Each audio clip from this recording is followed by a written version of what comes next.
Hey friends, I hope you're doing well. I just wanted to give you an update on London and everything that's happened. I mean, I'm sure you guys have already heard little snippets about how we had issues with our visa and how that was going to be a major risk for me entering into immigration, and then just some of the things I told you on Facebook. So I wanted to give you a little bit more detail of the whole story of what took place and such. So we knew that there would be a risk going to immigration, but we just felt like there was no other kind of choice that we had, and that we had to just move in faith. So we arrived early in the morning. We ended up having about, we were up for over 24 hours at this point, and we go to the immigration officer, and immediately he scans my passport, and he says, "Oh, well, it looks like you've had some issues entering the UK before. You want to give me a story about that?" So we kind of went into the whole story of trying to get a one-year visitor visa so I could be with Rachel during her 1 year here, and just kind of went through the details. And he kind of said, you know, this is the deal. As soon as I scanned your passport, it told me that I could not let you in. So there's going to be a full investigation and an interview, and after that they'll probably we'll determine if we'll let you in or not. So they ended up escorting Rachel and I to this little bit of a fishbowl of a room. And with this fishbowl room, it was basically all the immigrants got to see us before they entered in. They could clearly see that we were having issues and such, because Rachel and I were definitely distraught and praying a lot. And continually the immigration officers would come in and out and just ask us for more details, and we'd give them more details. And there's times where we were more hopeful, and then there was moments where we were less hopeful. And finally our immigration officer came up to us again, and he basically said, "So Rachel, I have stamped your passport. You're free to go into the UK.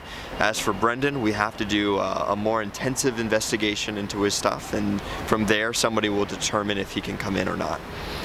So at that point, Rachel and I kind of had to depart. She picked up our bags, and she was kind of waiting on the other side at a cafe, while I was kind of being brought into a much more secure area and such. It was and they took my fingerprints, and they got all my details, and they kind of looked through my briefcase to determine what they thought would be good evidence to kind of investigate in.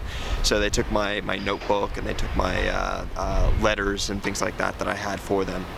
So I end up getting detained into this very interesting area where they kind of have a big glass window where they're kind of looking in on you, and I was locked in with one guy that was kind of had a bed and was kind of like sleeping there, and then there was two other people, and there I waited, and I waited for a long time. And what ended up happening is, the first thing that happened was somebody came into the room and woke up the guy that was sleeping and said, "Okay, all you have to do is sign this, and we will deport you back to whatever country you came from." And for me, that was not a promising sign, because to get that little bit, I was like, okay, it seems like there's no chance for me to get in at all. Like, this is just kind of their standard routine and such. And so I wait hours and hours. A moment this woman kind of comes in and says, "Hey, I'll be doing the interview and investigation, but I'm just gonna try to reach out to your wife first." So she leaves, and then she comes back an hour later, and I sit down with her, and we kind of sit in this interrogation room, and I had some water, and it was fantastic. And basically she just wanted to hear my whole story, and she had to hand write it.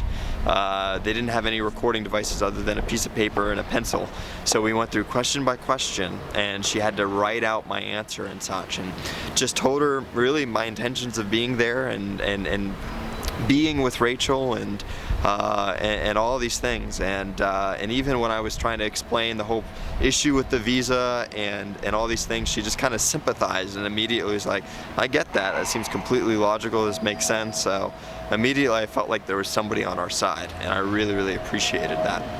After that, I ended up being sent back to my room, and this kind of room where I had to be waited and detained and such, and it took hours. I mean, like hours and hours, and just waiting, and just kind of ended up reading the Bible, ended up reading a little bit Harry Potter, because that was on the bookshelf and such, and finally she asked for a second interview with me, and in that time I found out that she got to talk to Rachel, and that Rachel was doing okay. She was distraught as well.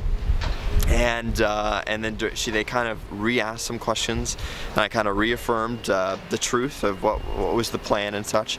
And then there was this major turning point that absolutely terrified me, where basically they had contacted one of my bosses, basically with the navigators, and had asked them some questions, and basically things just didn't add up. One of the questions they ended up asking was, how long does Brendan plan to be there? And they said, well, hopefully for about a year or so. And that was a major red flag for them. So they basically presented this evidence and said, well, we think that you're lying. And that was like terrifying, because immediately what went through my head was, they think that I lied, and that can basically ban me from the UK. Like they basically can say, Rachel's allowed in, but Brendan, you have no chance of entering the UK for the next 5 to 10 years. So this is basically going on in my head. And I'm basically saying, okay, like this is maybe where the miscommunication happened, and the person that I had gained this trust and this kind of friendship with, this woman named Naomi, started to look at me very skeptically, and I was just like freaked out at this point. And they said, okay, well, we're gonna do one more further interview with another one of your associates, and whatever they say, you know, that's gonna determine whatever.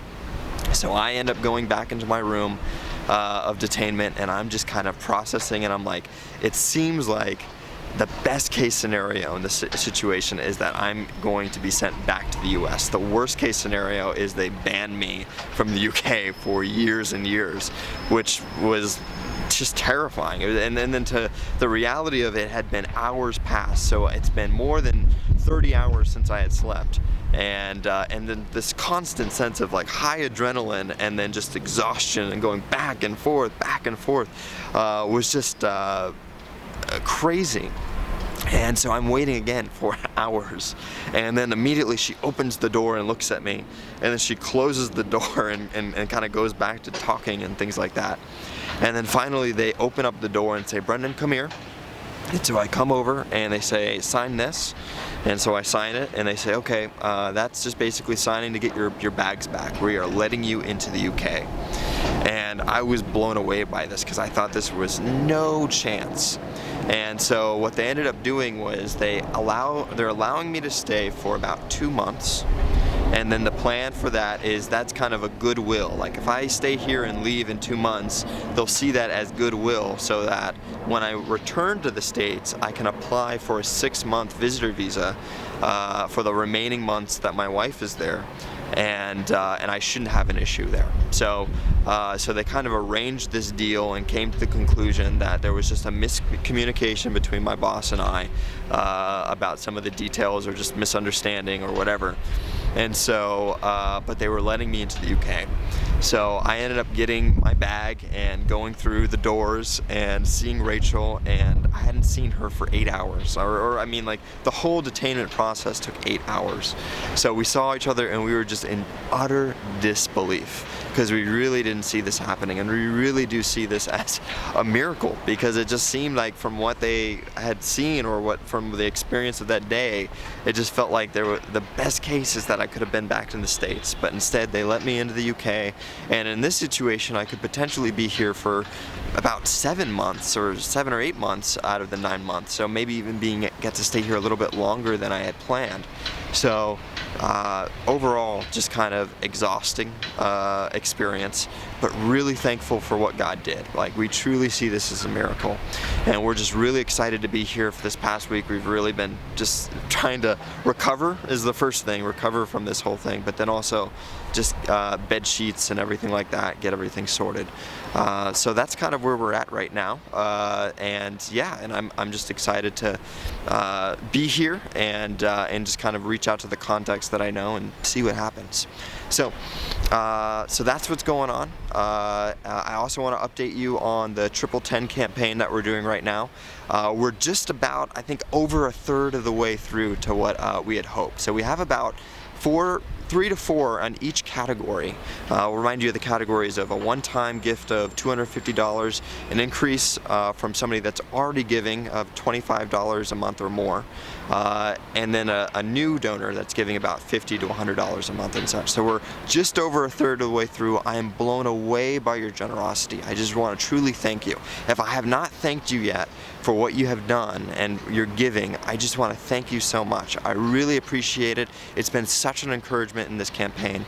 And yeah, and I hope to update you more about London and what's happening really soon. So take care, guys, and thank you for your prayers, because I don't think I would be here in London right now without your prayers. So thank you to those who even woke up in the morning to pray when we went through immigration. Thank you so much. All right, guys, take care.